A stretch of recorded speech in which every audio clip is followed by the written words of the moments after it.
How's it going, guys? Halloween Killer at it again with another mask review. Today we're going to be looking at the Rubies Deluxe Jason mask based off of Freddy vs. Jason. This mask is actually a re-release of a previous mask that they did back in, I believe, 2002 or 2003, back when Freddy vs. Jason came out. The original versions of this mask were a little different. The latex was not as good as these newer releases, and I think the paint job on them weren't really as detailed as these newer ones are.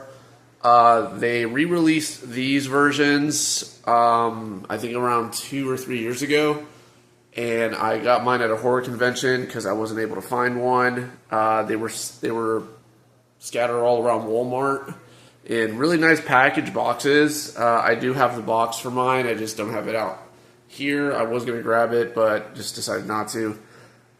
So originally the mask came with a really cheap, small hockey mask, and I went ahead and threw that away. I was not a fan of that hockey mask. It was really cheap. Usually they'd give you a great mask with a cheap hockey mask to go with it. But I did get the Never Hike in the Snow Jason mask. This one was done by 13X Studios. Also bought that at a horror convention to go with the mask because I feel like it would actually look really good with it. So a little bit about the mask. These new releases have really thick latex.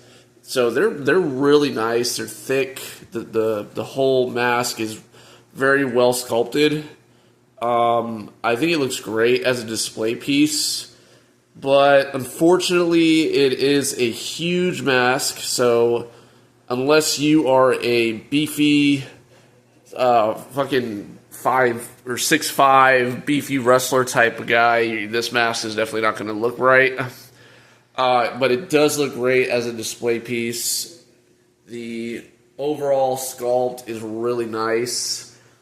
Usually Rubies does not do too good with masks, but sometimes they actually do really good. Like, this is an example of one of them.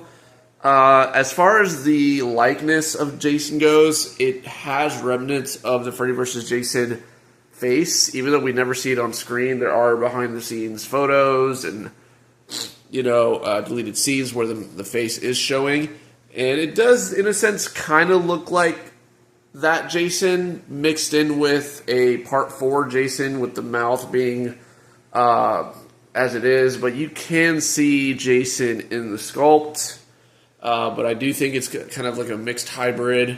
If you get to repaint it as a Part 4, I think it would look great as a Part 4. I think it would work. But yeah, no, this is actually a really nice mask. I really recommend getting it for the collection. For something that's Rubies and mass-produced, they did a really good job with the detail and just the overall look of the mask. It looks great on display. It's definitely one of my top pieces for Jason.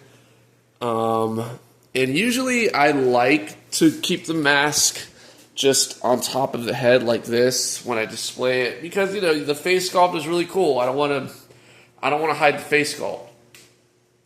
But it still looks nice, even with the hockey mask on it. Even though, when you put it on, it still looks a little small compared to the head. Unfortunately, this is a huge mask. It is so big. It is not wearable. But as a display piece, it looked great. So, again, I didn't do any rehauls to it. I didn't touch it up. This is kind of just what you see is what you get. And, yeah, this is still a really cool mask. I'd recommend it if you just want something that just looks cool in the collection, just to display it. Really, really good detail. Really, actually pretty high quality. Way better than their first editions, which were a lot cheaper. And the latex was thinner and floppier, but this is some really tough latex. This is really, well done. Really thick. Really nice. Let me know what you guys think about this one. This is the Rubies Deluxe Freddy vs. Jason re-release. I think this was a Walmart exclusive. Just let me know what you guys think. Alrighty. Halloween Killer signing out.